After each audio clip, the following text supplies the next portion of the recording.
Excuse me, ഞാനൊരു sorry പറയാൻ വേണ്ടി വന്നതാ. എന്നോടോ? അതെ. എങ്കി പറഞ്ഞോളൂ. സോറി. ശരി. അല്ല, എന്തിനാ സോറി പറഞ്ഞെന്ന് ചോദിച്ചില്ല. അയ്യോ സോറി. എന്തിനാ സോറി പറഞ്ഞത്? അന്ന് കുട്ടിയുടെ കൂടെ ആടിയതിനും പാടിയതിനും ഒക്കെ. മനസ്സിലായില്ല. എനിക്ക് മനസ്സിലാവണില്ല. ഞാൻ എന്തിനാ മീരയെല്ലാം നിറഞ്ഞിട്ടും കുട്ടിയുടെ കൂടെ ആടുകയും പാടുകയൊക്കെ ചെയ്തത് എനിക്ക് മനസ്സിലാവണില്ല. സോറി. ഓ, അത് സാരമില്ല. അല്ല, ആരാ മീരാന്ന് ചോദിച്ചില്ല. ആരാ മീര? അതൊരു വലിയ കഥയാ. അയ്യോ, എനിക്ക് പോയിട്ട് കുറച്ച് ധൃതി അല്ല, ഉണ്ടായിരുന്നു. ഞാൻ ചുരുക്കി പറയാം. എന്റെ മീര മരിച്ചു.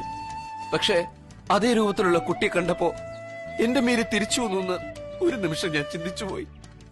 പാടിപ്പോയി, ആടിപ്പോയി. സോറി മുത്തശ്ശി, all of you too. Sorry. ഞാൻ എന്തിനങ്ങനെ ചിന്തിച്ചത്? അയ്യോ, ഒന്ന് പ്രേമിച്ചതല്ലേ? കണ്ടപ്പോ ഞാൻ കരുതി ഫ്രഷ് ആയിരിക്കുമെന്ന്. ഞാൻ ഓവറാക്കിയോ? ആക്ച്വലി ഞാൻ ആരും പ്രേമിച്ചിട്ടില്ല. ആ കുട്ടിയാണ് എന്നെ പ്രേമിച്ചത്.